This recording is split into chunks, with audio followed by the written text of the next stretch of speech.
Inusisa sa Kamara ang sabwatan umano sa industriya ng bigas kaya mataas pa rin ang bentahan nito sa mga pamilihan.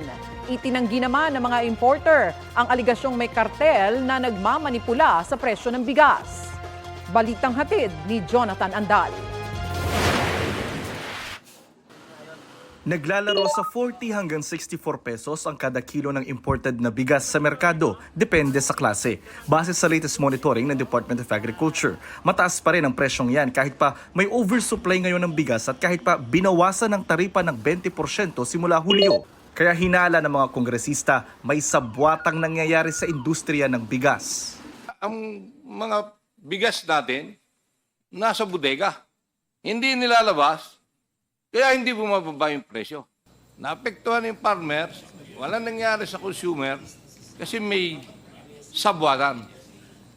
May kartel na nangyayari. Parang meron nga pong connivance sa ating po mga government agency kung bakit hindi po natin nami-meet yung target natin na ibaba po talaga natin yung presyo po ng bigas. The farm gate sir, price went down went down. The landed cost went down. Should translate to lower retail. Pero hindi po yun yung nangyari.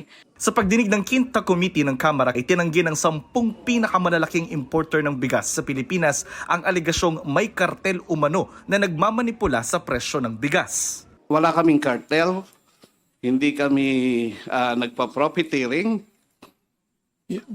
We're dictated by the Hoarding, market prices. Hindi kami nag-hoarding. Ang nabiblame kasi ngayon, ang naging spotlight kaming mga importer, where in fact, ang makikita natin problema sa retailer. Sabi ng Bureau of Customs, pagdating ng imported na bigas sa bansa, nasa 33 pesos kada kilo ang presyo nito o yung tinatawag na landed cost. Kukunin ito ng importer at sabi nila, ibinebenta ito sa wholesaler ng 35 to 40 pesos. Pagdating sa wholesaler, ibebenta naman ang bigas sa dealer bago makarating sa retailer sa palengke. Niloloko tayo somewhere else eh. Nakita, sinabi na ng customs 33, sinabi na nga ng wholesaler 35 to 40 ang benta niya. Bakit sa palengke na sa 50? Ang isang malaking rice importer muntik pang makontempt. 1 bilyong pisong halaga kasi ng bigas ang kanyang inangkat ngayong taon pero hindi masabi kung magkano ang kanilang kita.